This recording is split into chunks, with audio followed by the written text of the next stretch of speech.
Have you ever touched a man in a way that didn't just make his body respond, but made his soul acknowledge you? I'm not discussing the usual heat, the quick friction, or the expected sigh at the end. I'm referring to the kind of pleasure that leaves him staring at the ceiling afterward, bewildered and thankful, as if you had unlocked a part of him he didn't even know existed. Most women have never witnessed this version of a man, and most men have never revealed it because our society has told them that male pleasure is simple, shallow, and always under control. This is a lie. There exists a place on his body that almost no one discusses, a spot so connected to his deepest instinct that Jung himself might have called it a bridge between his shadow and his anima, the hidden inner feminine. And when you touch this spot with the right rhythm, the right energy, and the right intention, you're not just giving him an orgasm, you're giving him an encounter with himself. You won't learn about this in school, and pornography will never teach you because pornography thrives on performance, not on depth. But here's what Jung taught us about the human psyche. The parts we suppress are the parts that control us most. For men, vulnerability is one of those parts. This spot, his number one pleasure point, isn't just physically sensitive, it's psychologically forbidden. It's where pleasure meets surrender, and surrender is something his ego has been trained to fear. I'll tell you where it is, but not yet, because if I just tell you, you'll miss the point completely. The point is that pleasure without trust is just sensation. Pleasure with trust becomes transformation. Think about it. How often has a man been permitted to simply receive without having to act, lead, or control? In Jungian terms, it's his animus giving way to his anima, his conscious self stepping aside so the unconscious can emerge. And this, my friend, is rare. Now, here's the part that will forever change how you view intimacy.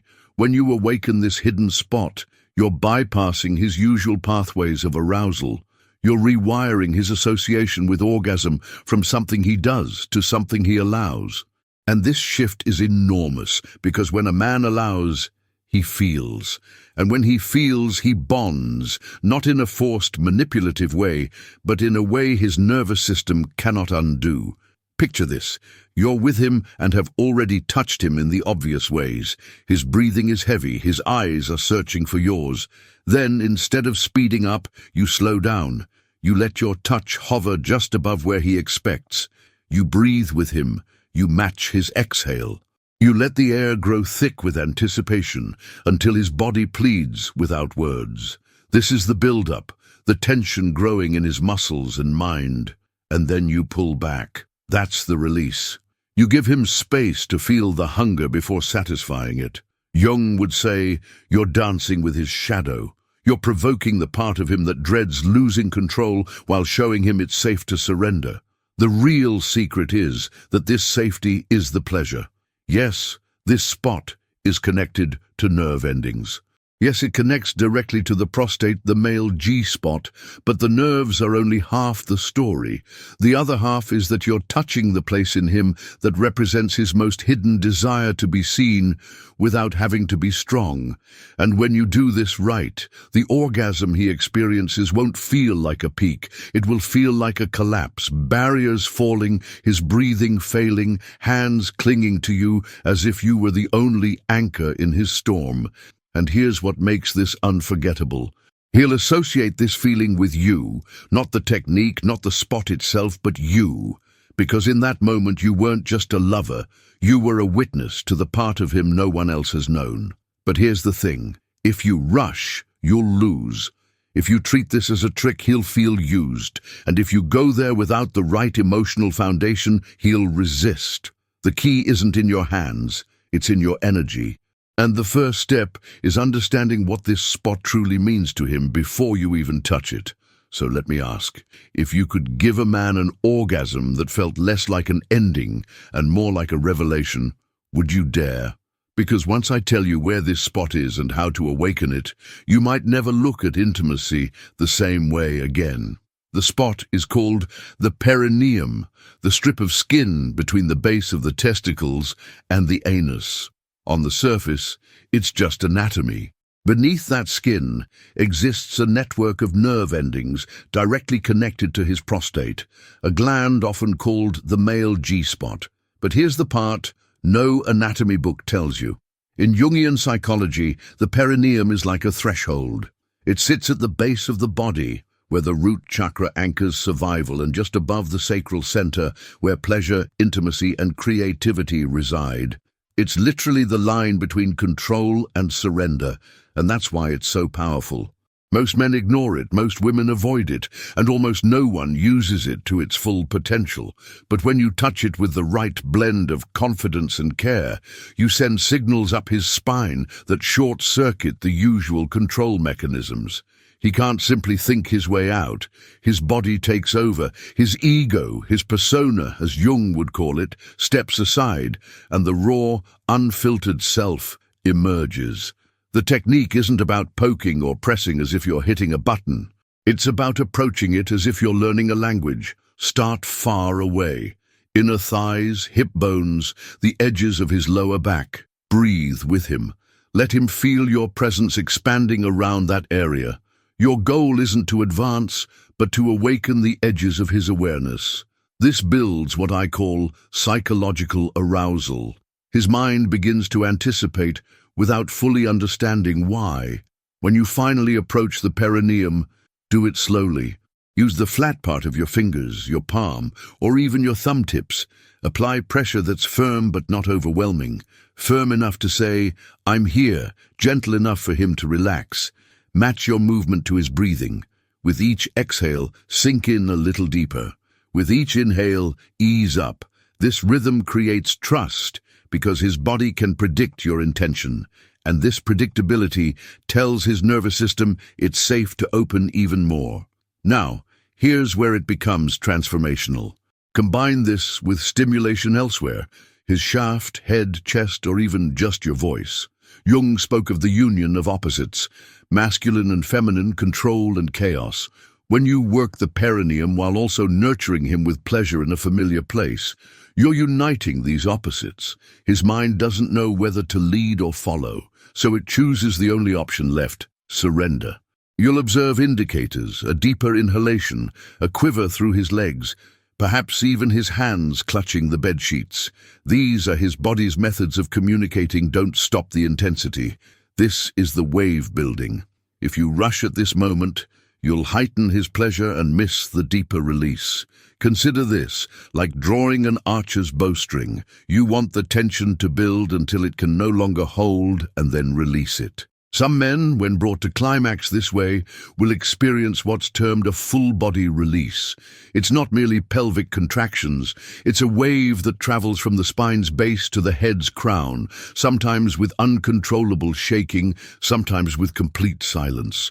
Jung would call this a numinous experience, an encounter with something beyond the ordinary self. And because you were the one who guided him there, you become imprinted in that moment, not as someone who provided pleasure to him, but as someone who transported him to a sacred place. Here lies the paradox.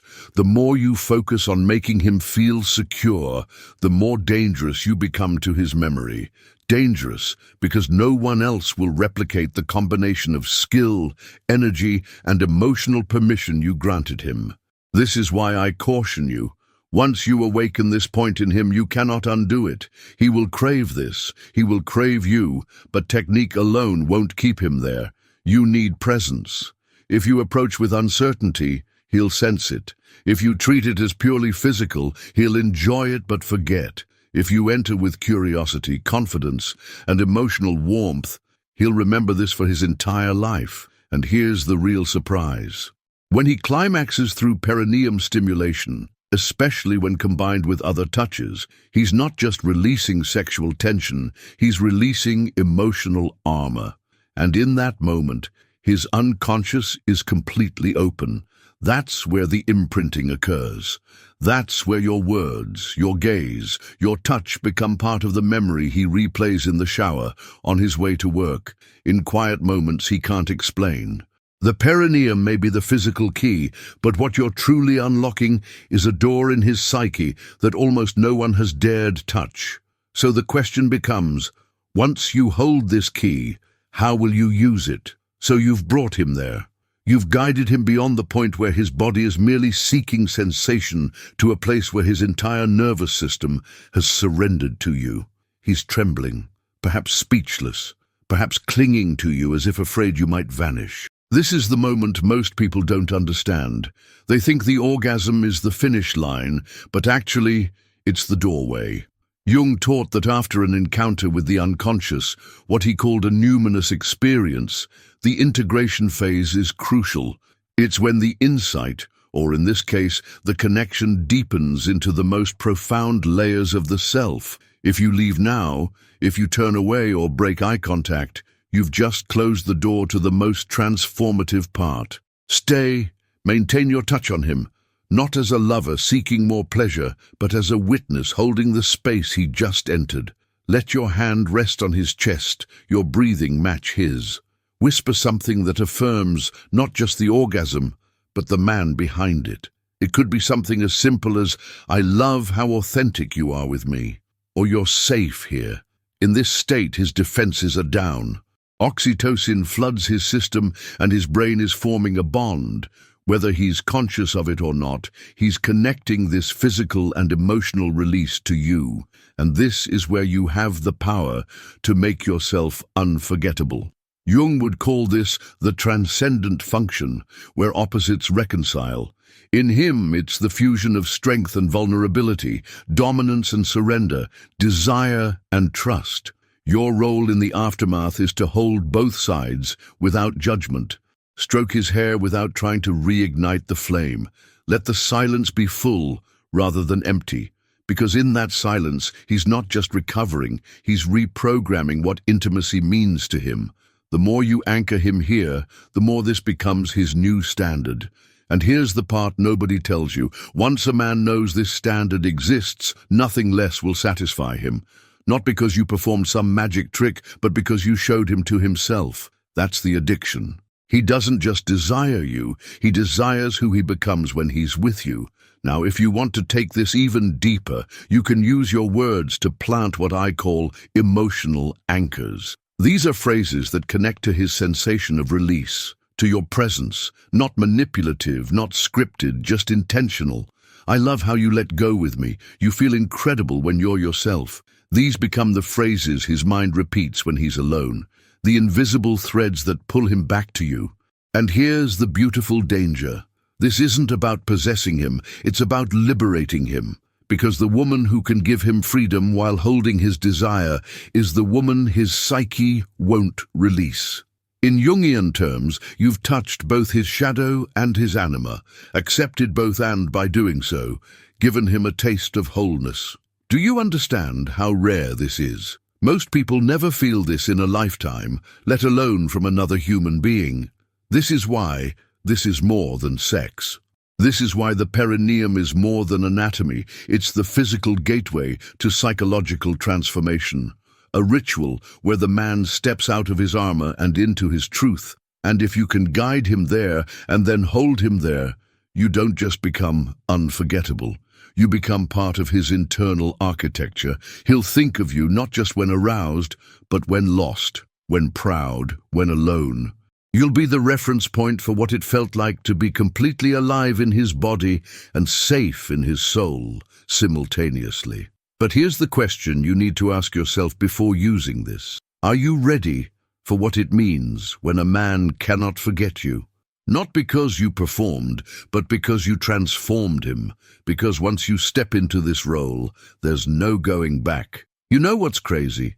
The perineum isn't even the deepest pleasure point a man has. Yes, it's what most women don't know about, what rewires his idea of sex, what leaves him seeking not just your body, but your presence.